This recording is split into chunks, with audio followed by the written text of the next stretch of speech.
The diplomatic chamber fell silent when the human envoy placed the data crystal on the obsidian table.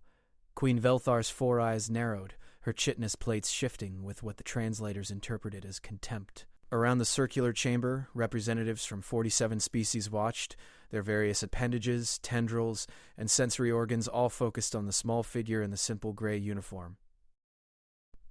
"You waste the Galactic Council's time," Velthar said, her voice resonating through the chamber's acoustic dampeners. "Humanity petitions for Apex classification. Again." The human didn't flinch.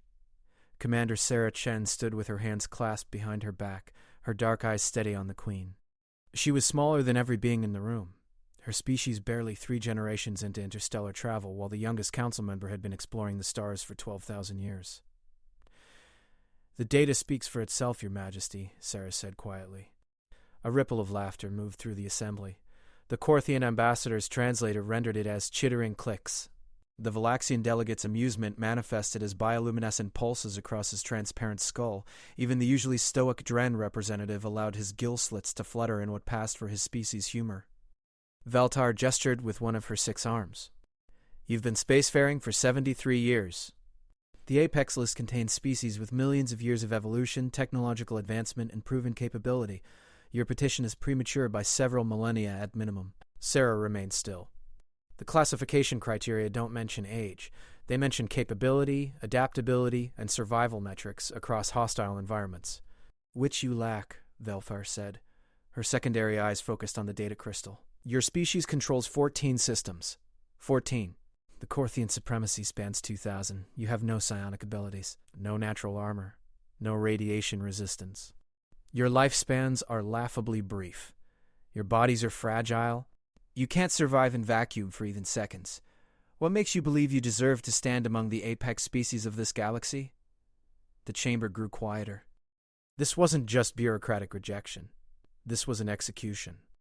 Sarah had known it would be.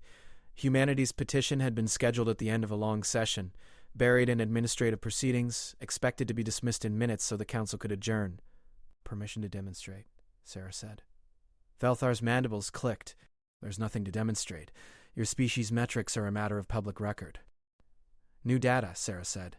She touched the crystal, gathered over the past 6 months. "Compiled by the Neutral Observers Guild, verified by the Archives of Scientific Record, authenticated by the Temporal Verification Bureau." That got attention. The Neutral Observers Guild didn't falsify data. They couldn't.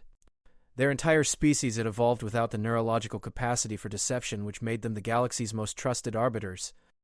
Velthar's plates rippled with irritation. "Fine, you have 5 minutes." Sarah activated the crystal.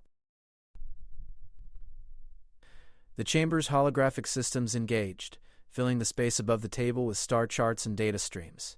The first image showed a barren world, its surface scorched and cratered. "Kepler 442b, Sarah said. "Class 7 death world.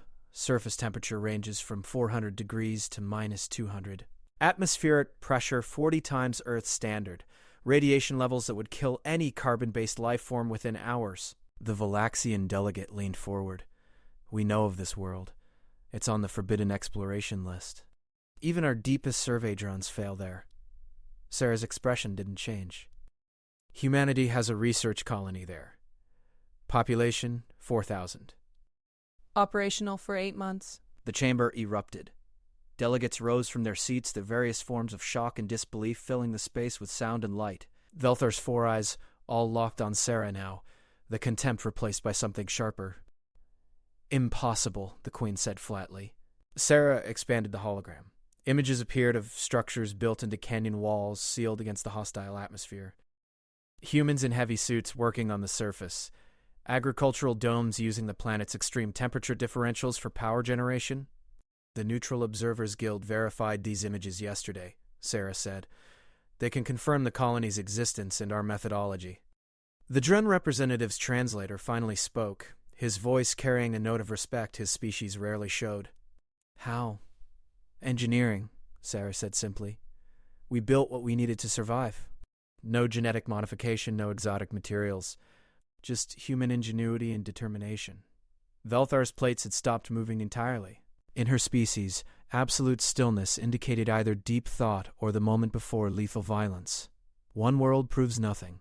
Adaptation to a single hostile environment is notable but not extraordinary. Sarah touched the crystal again. New images appeared.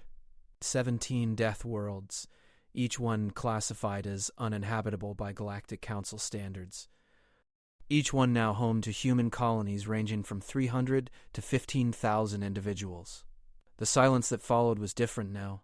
No laughter. No contemptuous clicks or pulses. 47 species stared at the evidence floating above them. The Korthian ambassador's carapace darkened, his species sign of troubled thought.